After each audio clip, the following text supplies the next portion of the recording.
На YouTube запустили. Таймер пішов. Таймер пішов. Так, ми в ефірі. Можемо починати. Я тут невеличка вступ буде. Є така компанія соціологічна Active Group, вони проводять моніторинг пульс тижня кожного тижня і визначають основні теми, які були важливі для суспільства, на які більш всього звертали увагу. Так, за той тиждень у них там на першому місці тема про танки, ну, про леопарди, які нам надали. Потім скандали з харчуванням ЗСУ, закон про посилення відповідальності для військових. Ну, про Микола Тищенка на морі, ну, це, звичайно, новина, якою, дурна новина. Микола Тищенка вже місяць на морі, і тільки зараз помітили, що він на морі. От якось так його попалили. Так, мене нормально чути? Так, да, вас нормально чути, можна починати. Ага, ну, супер. І от що, на вашу думку, було головне на цьому тижні, і на що треба звертати увагу скрізь весь цей шум, який наповнює наше життя? У мене є певний власний перелік, він не співпадає в цілому з тим, що, ну, може там трохи перетинається, але дещо інші акценти – це по-перше, і по-друге, взагалі інше бачення того, що відбувається. Ну, я би розпочав з головного, а головне, як на мене, це ситуація на фронті. І щоб там не говорили там про корупційні скандали, ми минулого разу про це говорили, я до цього повернуся, але все, що відбувається наразі, це те, що відбувається на фронті. Тому що саме від цього залежить наша доля. І не тільки України, а доля кожного з нас. І щоб кожен розумів, будь-які оголошення там про постачання танків, про постачання ще чогось, це буде післязавтра. Це буде наприкінці березня, це в найкращому випадку. А головне в цій проблемі це логістика. Ви розумієте, для того, щоб танки, 100 з гаком танків або навіть 82 бригади приїхали на фронт, це потрібно розгорнути цілу систему. І це, по-перше, їх треба доставити до України, а потім по Україні вже не тільки потягами, а там же ж і боєприпаси, і екіпажі, і ремонтні бригади, і паливо, і все пальне. Ну, все треба доставити на ті місця, де все буде. Ба більше, я хочу сказати ще одну річ, дуже неприємно. Українські чорноземи, вони такі, що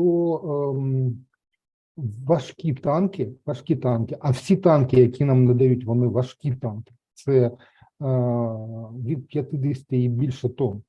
І вони в цих чорноземах, вони просто загрузнуть, розумієте? І просто сформувати якийсь там танковий кулак, про який говорив нам міністр Резніков або президент Зеленський. Ну, це в українських чорноземах навесні, я вважаю, за повну дурню. Ну, ви мене вибачте, але це так. Тому що, хто буде витаскувати ці танки? Я знаю, що там нам надали кілька евакуаційних танків, Німеччина нам надала, але ж їх потрібно буде якось витаскувати з багнюки, правда?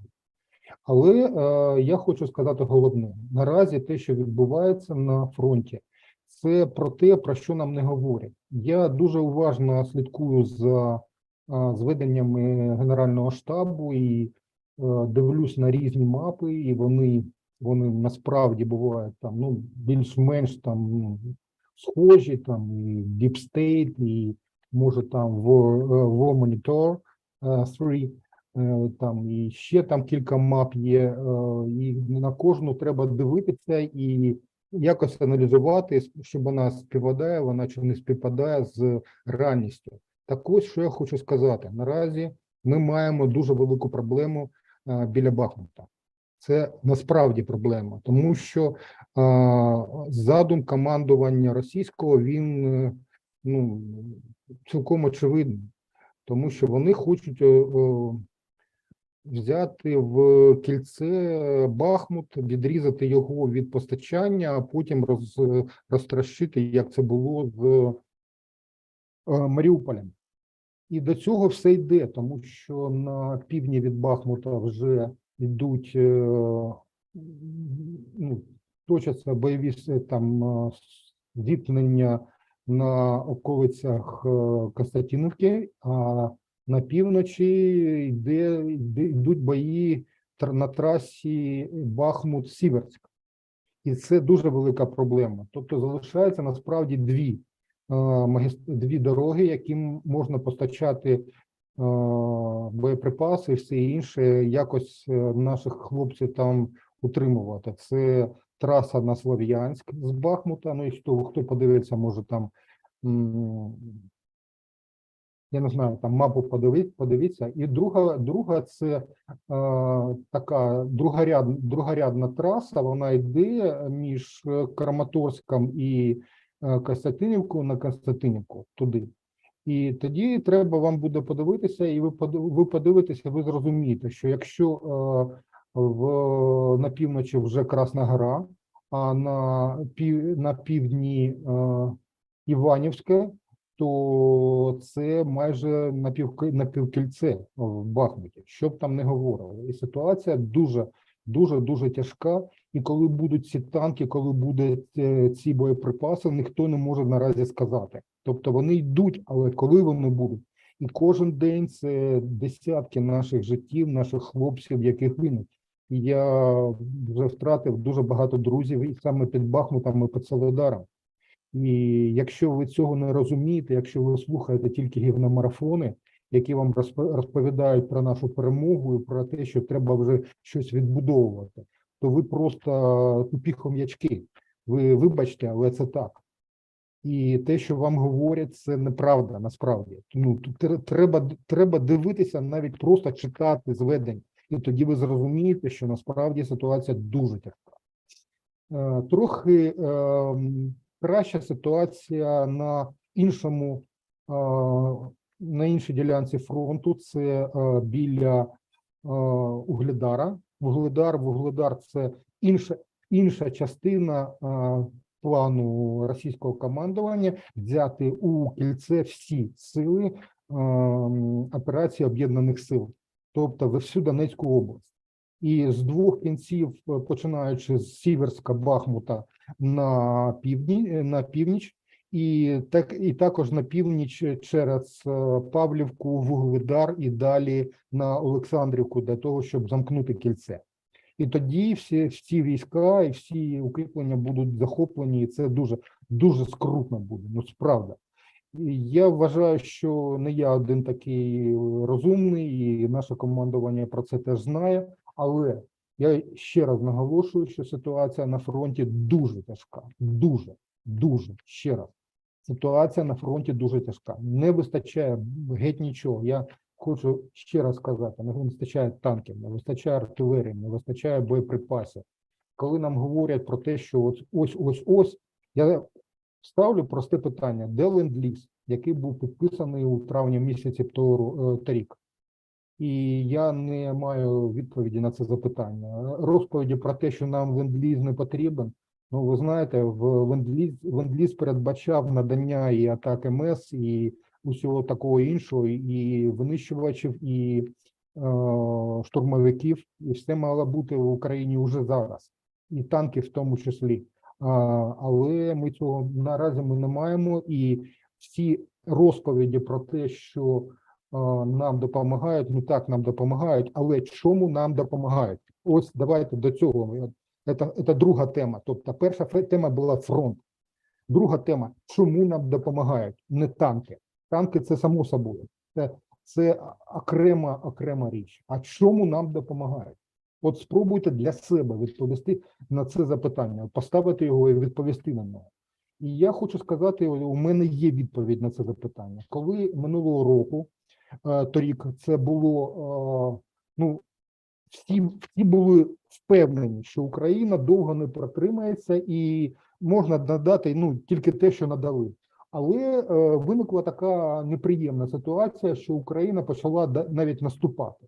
І раз наступала, другий раз наступала, третій раз наступала, але наразі ми маємо ситуацію, коли Путін зрозумів, що він нахрапом не може взяти Україну, і він оголосив цю політику на війни на виснаження.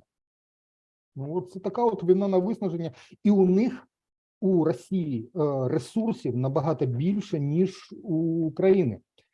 Щоб ви розуміли, для того, навіть якщо за кожного нашого бійця буде 3 гинути росіянина, ми все одне програємо, тому що у нас просто тупо не вистачить людей.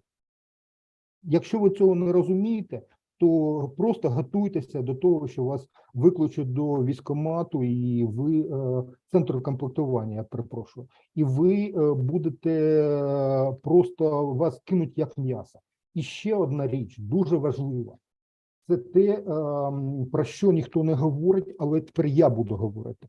В чому я вважаю міністра Резнікова і все інше, те, що там, той непотріб, який там поруч з ним, чому я вважаю їх державними зрадниками? Тому що армії нема кому воювати. Тобто, армія тримається на сержантах, армія тримається на молодших офіцерах.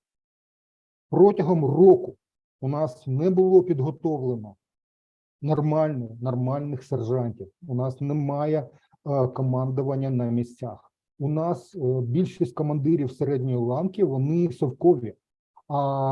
Ба більше я хочу навіть наголосити про те, що дуже багато командирів, які просто закінчили військову кафедру, і їх поставили командувати людьми. Вони геть нічого не розуміють. Тобто у них немає підрозділу, не прийшли бойового злагодження, і їх кидають на передову тільки тому, що не вистачає підготовлених бійців, розумієте? Тобто перша хвиля, вона вже виснажена. Ті війська українські, які були, вони виснажені. І треба готувати нових. А підготовка за кордоном, та що йде, її, ви розумієте, її недостатньо. Проти нас наразі, я оцінюю, десь в районі 250 тисяч армія стоїть, російська. І вони кидають, вони не рахують людей взагалі. Вони кидають і все. Покосили, наступна хвиля, покосили, наступна хвиля, покосили, наступна хвиля. Ба більше, вони кидають в прорив елітні частини. Елітні, тобто це морський десант, спецпідрозділи Головного розвідувального управління ГРУ, це на півдні біля Вугледару, наприклад, або ті, що штурмують, наразі йдуть за Клещівкою, прямують на Костянтинівку. Це морська піхота. І це, і вони там розуміють, що там вони кожні, але ж у них є резерви, людські резерви. І ці, от там нам говорять, що ось там у них погана підготовка. Ви вважаєте, що у наших ТРО краща підготовка? Ви вважаєте, що у нас вистачає офіцерів молодших, які командують на рівні, я думаю, відділення або взводу? Тобто, ви розумієте, це основа армії. Якщо ця армія воює так, люди не просто не пройшли злагодження бойового. Ви ж розумієте, оця вишкіл, який був там навіть за радянських часів, він давав якийсь там підготовку, початкову підготовку, а наразі такого немає. Правда? Чи я не правий? І саме тому це дуже велика проблема. І що буде ці 2 місяці, поки прийде ця техніка, а ми ще не знаємо, як вона буде з логістикою, як там все буде гаразд. що не все буде гаразд, тому що пропускна здатність залізниці, вона така обмежена, правда? І все це має приїхати. Це треба розвантажити, це треба завантажити знову, це треба сформувати екіпаж. Ну, це там купа проблем, насправді. І якщо вам про це хтось не розповідає, так ну спробуйте отут себе там щось там помацати і подумати, що яка величезна проблема стоїть наразі перед військовим керівництвом України.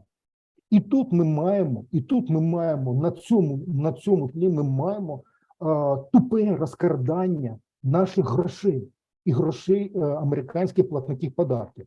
Я вважаю, що в четвер, коли Резніков почав там, почалося це все не з Резнікова, це почалося набагато раніше, але коли Резніков почав там подав в понеділок чи вівторок, він подав у СБУ заяву на журналіста Ніколова, який там викрив розкрадання у Міністерстві оборони. На великому тендері, ні, тендера навіть не було, вони просто тупо скрисили там, просто ці гроші вкрали, тупо вкрали. І коли наступного дня вже він різко змінив тон. А чому він змінив тон? І ось тут починається друга фаза марлезонського балету. А в вівторок мадам Нуланд, це заступник держсекретаря Сполучених Штатів Америки, вона оголосила, що до України вже приїхали інспектори з Міністерства фінансів, USAID, Міністерства оборони Сполучених Штатів, і тут Резніков рідко обісрався. Отак. Тобто він просто отак і повністю вектор поміняв. Ну, так от. І немає його. І він такий став, такий лагідний, і він такий, і ось все таке, все так класно, і все взагалі все добре у нас. І ми перереєструємо цей договір на інші ціни. І взагалі ми нову систему закупівлі зброї, і все у нас буде, все круто. І от я тут телефонував міністру оборони Сполучених Штатів Остіну, він підтвердив, що у нас все добре, і до них немає жодних претензій. І взагалі, от такі прям отакий от у нас Резніков, такі. А насправді він просто звичайний щур, який краде. І що б вони там не говорили, хто б мені там чого не говорив, такі тендери, там, починаючи там з $500 мільярда, їх підписує міністр. От хто б що не говорив, це він був в курсі на 100%, на 200%, на 500%. І я вважаю, що коли все ж таки наші люті друзі НАБУ прокачають, у нього буде дуже великі цікаві розмови з нашими лютими друзями з Сполучених Штатів. Наступне, давайте так. Це така тема досить розлога. Закон про посилення відповідальності військовослужбовців. Да? Це, я вважаю, що це реверс монети. Розумієте? Тобто, з одного боку, вони крадуть. На фронті командування не може втримати отих непідготовлених бійців, вони біжать, це реально, вони не обстріляні. Їх кидають в прірву, як м'ясо, як росіяни кидають. І вони починають бігти. І як їх зупинити? І тут з'являється цей закон. Я розумію, чому так на ньому наполягав Залужний. Тому що треба якось тримати бійців на передовій. Вони прийшли, і тут їх починають крити там з усіх боків артилерією важкою. Як людина нормальна людина, як вона може це витримати? Психіка не витримує. І вони біжать, і їх розстрілюють в спину. І це зрозуміло. Але ми не знаємо, відповідальність командирів не прописана. Правда? А там крадуть. Ну, тобто, має бути якийсь баланс, а балансу немає. В цьому проблема. Проблема не в законі, розумієте? Закон потрібний. Я вважаю, що він має бути. Але починати треба, риба гниє з голови. Тобто починати треба розстрілювати, саджати на терміни там 20 років, 15 років тих, хто краде. І тоді люди, які будуть на передовій, для них це буде прийнятно, вони це зрозуміють. Тобто є ціна їхнього життя, розумієте? Це моє життя, воно особисте. Я його втрачаю тільки тому, що мені хтось направив на передову. Я не хотів воювати, наприклад. Я не хочу воювати, але мене з територіальної, я пішов до територіальної оборони, мені дали калашмат у руки і сказали, ось тебе це все класно. Да? І потім нас всіх збирають і відправляють на передову, найгарячішу точку, яка там є. І що відбувається? А у мене командир мудак, в прямому сенсі цього слова. Він жодного разу не був на передовій, він не був під вогнем, він не знає, що робити з цим. Він не може командувати, він віддає наказ, який мене, як солдата, він може просто вбити, просто своїм словом, а він десь сидить там на ВОПі і командує. Хоча він нічого тут немає. Ну, розумієте, у нас немає підготовки молодшого середнього складу з особового командування. І ось тут починаються проблеми. А ті генерали, які там сидять наверху, вони майже всі мають совкове підґрунтя. Розумієте? І ось в цьому проблема. Я ще раз наголошую, що головна наша проблема – це фронт. І 2 місяці протриматися – це дуже велика проблема. А чому нам дали зброю? Вони вважали, що Путін тричі обламаний, вже далі не полізе. І вже можна буде з нами так, ну, більш-менш нормально там поводитися, все нормально. А виявилося, що Путін, мало того, що він почав, що він став рогом, так от, вперся, а він оголосив, що він грає у довгу. І це війна на виснаження. Він це сказав не раз, не два і не 3. І вони раптом зрозуміли, що наступні вони. І вони почали якось там рухатися. Якось. Я не говорю, вони ще не отримали. Але перші, хто зрозумів це були поляки. І вони протягом року вони на 8 чи на 10% наростили армію. Вони майже наполовину оновили техніку. І зараз йде оновлення шаленими темпами техніки в Польщі. Що б там не говорили, там це круто, насправді це круто. І міністр Блащак, він крутий. І він це зрозумів. І керівництво, і Дуда, і всі інші, вони Мазовецькі, вони всі розуміють, що вони наступні. І саме вони і країни Балтії педалюють цю тему. Ну, зверніть увагу, хто? Хто? Тому що вони це раптом зрозуміли, що Путін не зупиниться.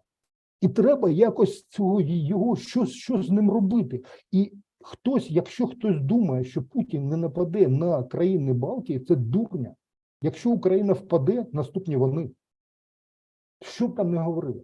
І вони це зрозуміли. І вони почали педалювати. І нам почали щось давати. Не все, але щось, хоча б щось. Але час грає не на нашу користь. Час грає на Путіна.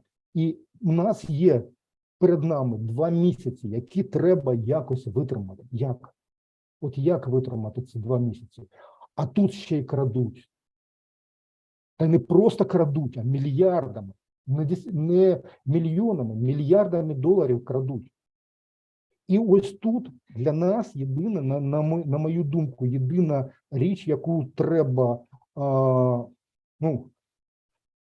нам якось там педалювати. Це те, що от нам говорять там про зовнішнє управління, там про ще щось. А я вважаю, що нам треба просити про те, щоб нам допомогли. І не боротися з корупцією, тому що боротися – це процес, а нам треба викорінювати її. Тобто просто тупо саджати. Оцю всю наволоч, яка там сидить оці в лампасах, блін, і цих заступник міністра оборони просто звільнився і все. Ну, блін, я не знаю, як це назвати. Його, так що у нас звільнення – це еквівалентно там тюремному ув'язненню військовослужбовця, який кинув свою позицію на 15 років. Воно просто взяло і звільнилося. Вкрало і звільнилося. Ну, класно, правда? І ось тут є проблема між командуванням, керівництвом військовим і цивільним керівництвом і військовослужбовцями є певний суспільний договір, розумієте? Якщо цього договору немає, то люди, які на передовій, вони раби. А цього не може бути. Немотивований солдат воювати не буде. Розумієте? В цьому проблема. Це проблем. І коли я про це говорю, я не знаю, хто там, як, але я вважаю, що це дуже важлива річ. Дуже. Так, про ще що? Давайте так, про ракетні атаки. Ну, про Колю Коклету я окремо говорити не буду, тому що це просто якась там річ, яка нікого навіть не цікавить, тому що, ну хто такий? Колю Коклету просто підсунули суспільству для того, щоб замовчати проблему в Міністерстві оборони, щоб ви розуміли. І всі ці так звані звільнення в міністерствах, це все хуйня повна.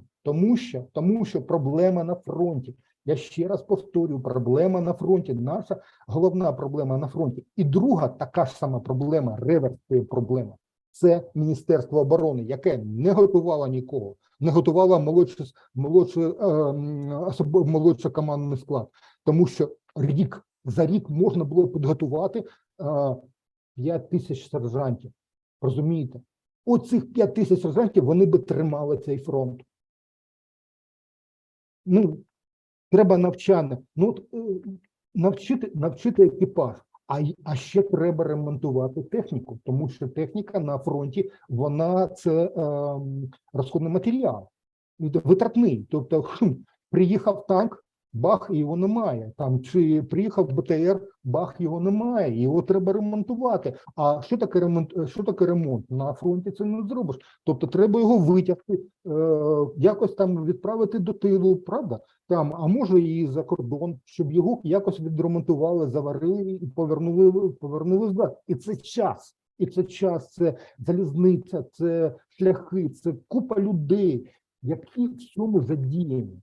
І якщо в цьому ланцюжку немає довіри один до одного, а у нас немає довіри до Міністерства оборони, то це величезна проблема не Міністерства оборони, а кожного з нас. Тому що, я підкреслюю ще раз, скільки вам років, чи є у вас руки чи ноги, чи все, нам все одне доведеться йти до військкомату, до центру комплектування, тому що такими темпами ми втрачаємо людей, ну ви навіть не уявляєте, з якою шаленою кількістю щодня ми втрачаємо людей.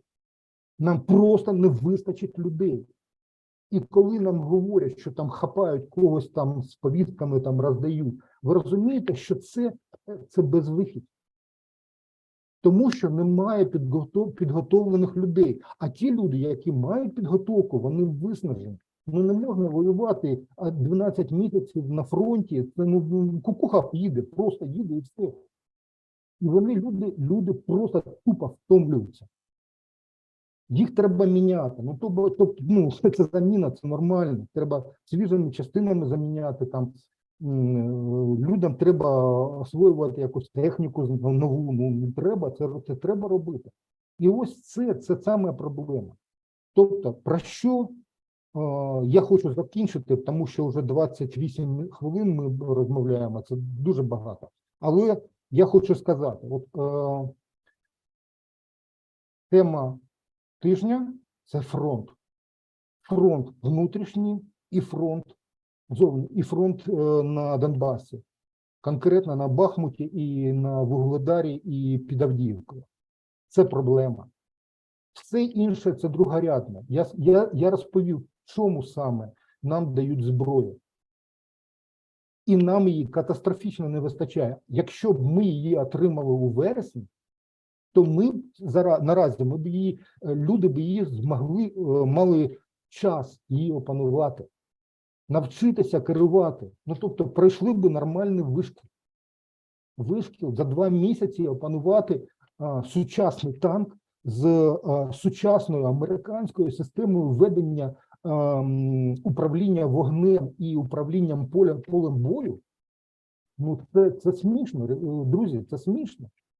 Тобто це величезна суперпроблема.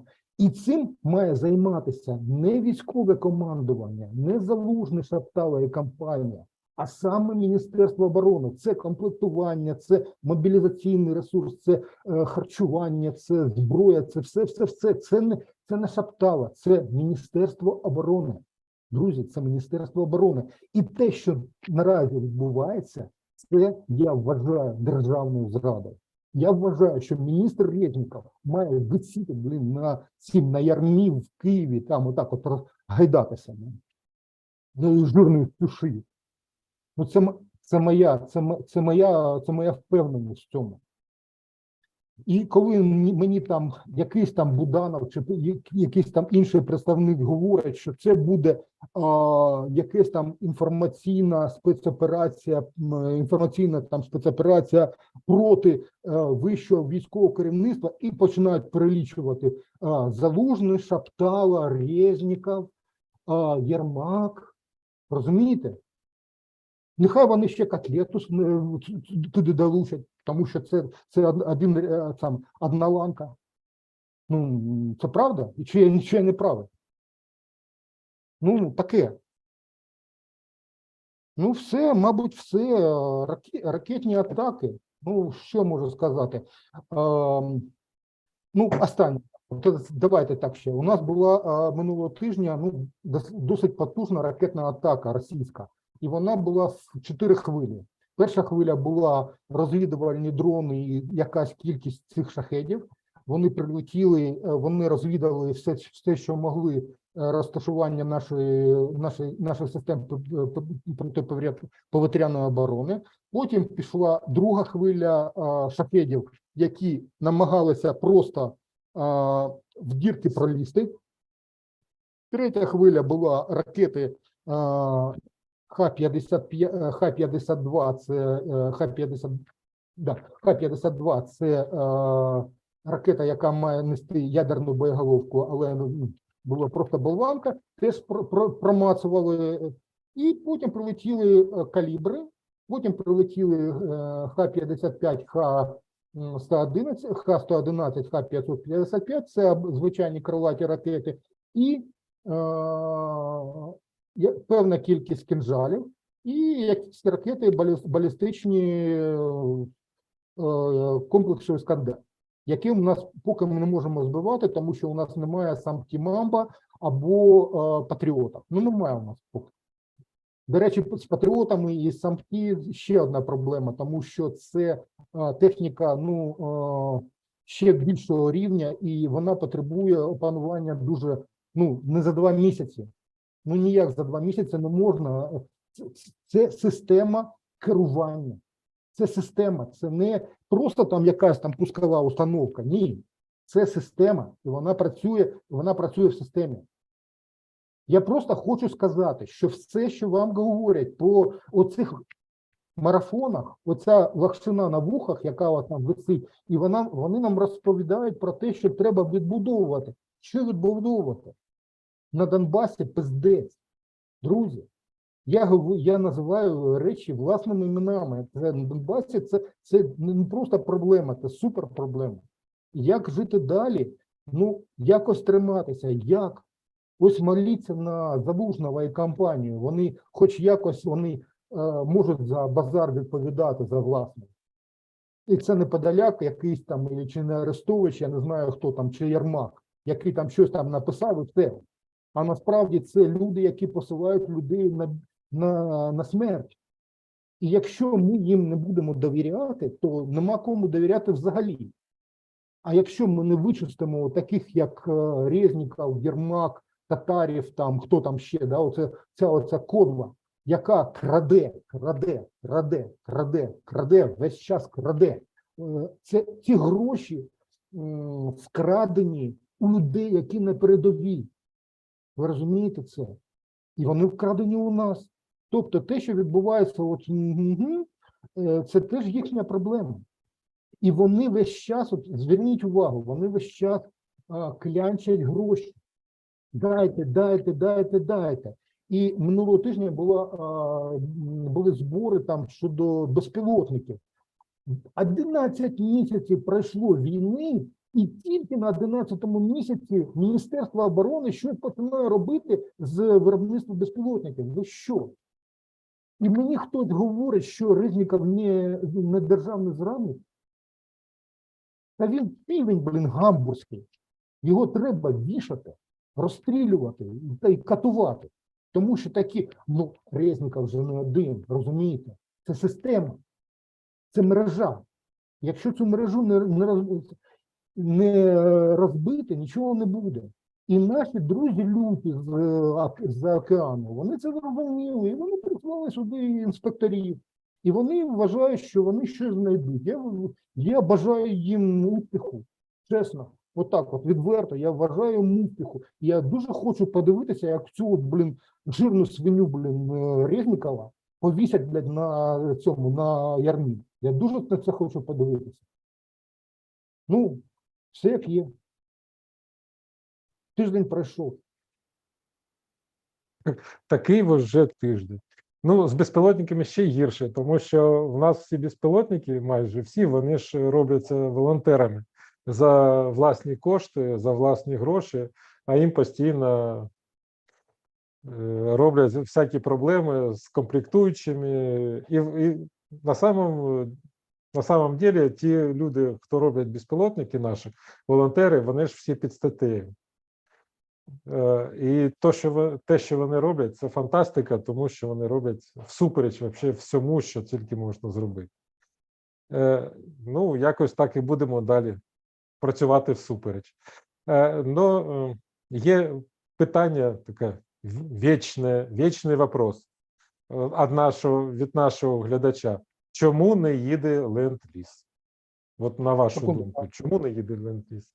У мене тут ще раз, можна? Дуже погано чути. Да, питання від нашого глядача. Чому не їде Ленд-ліз? Тому що він не їде, тому що питання Ленд-лізу – це питання, яке на 100% замкнуте на президенті Байдені. І якщо президент Байден вирішив, що нам цього не потрібно, разом з його радниками, насамперед це Салліван, безумовно, але там є ще керівник Бернс, це керівник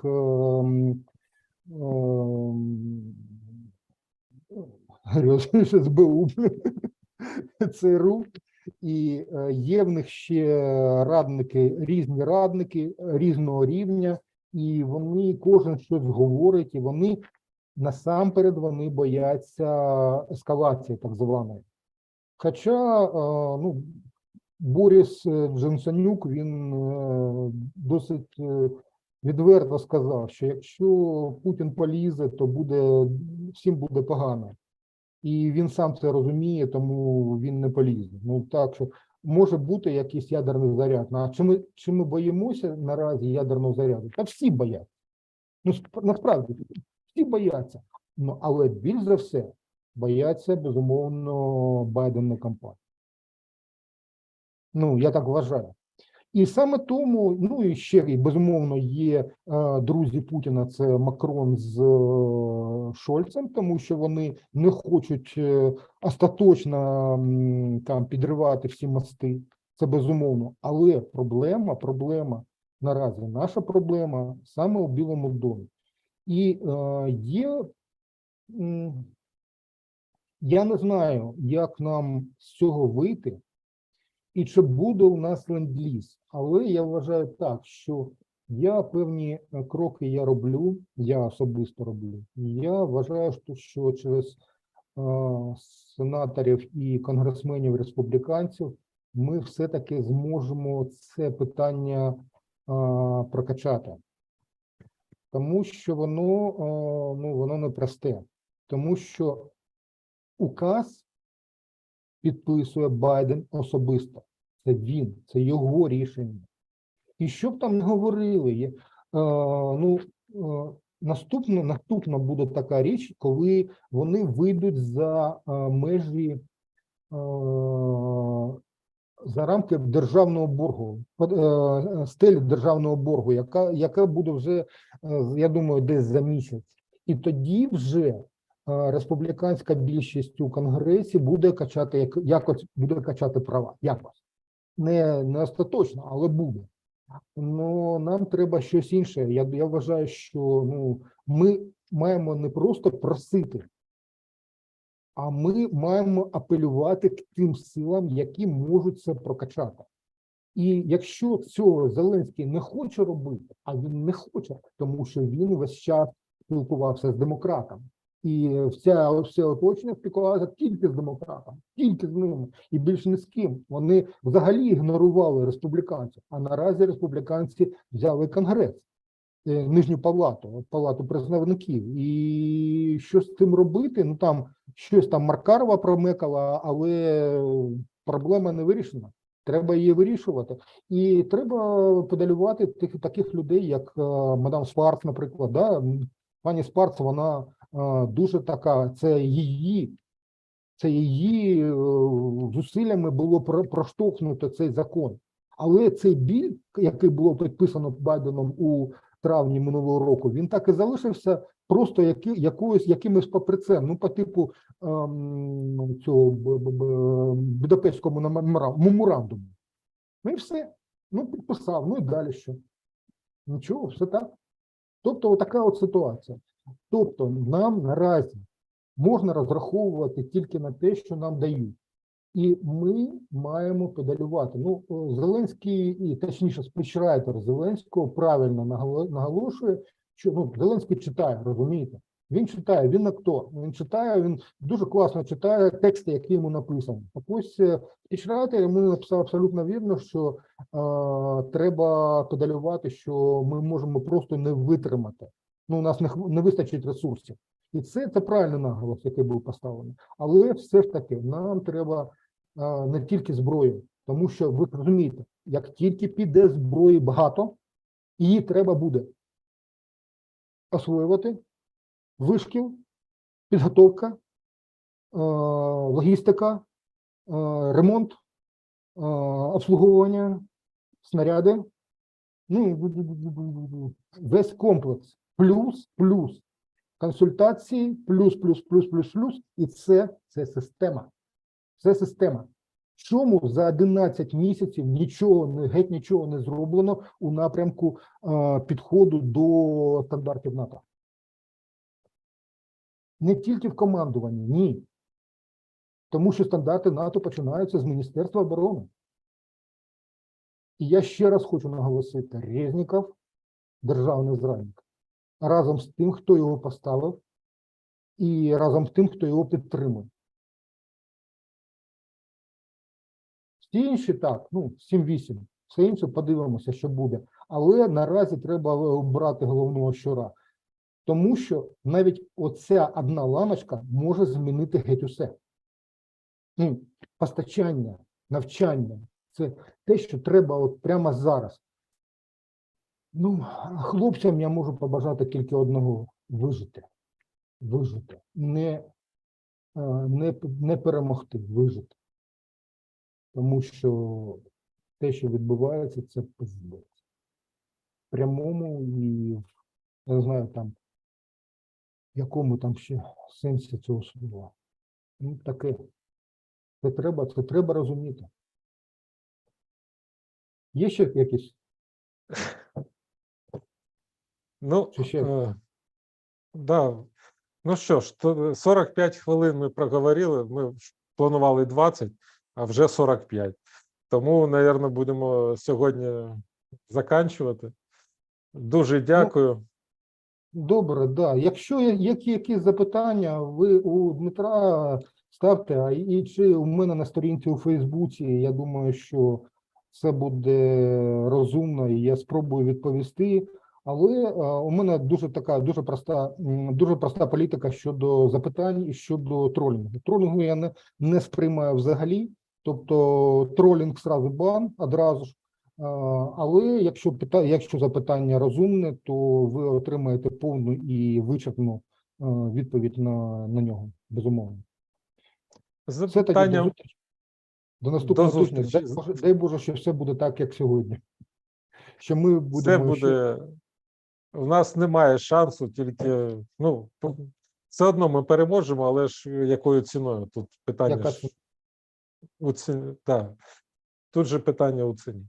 Ну, ми будемо сьогодні закінчувати. Дякую, Вадиме, дякую ті, хто нас дивився. Запитання можна ставити в коментах, і ми будемо наразі відповідати там наступного разу обов'язково. Або підключайтесь наступного разу, не соромтесь, ставте запитання у чаті, і ми будемо відповідати зразу під час ефіру. Все, дякуємо. Хто не підписався на наш канал, підписуйтесь. Всім, ну і всім до зустрічі наступного разу.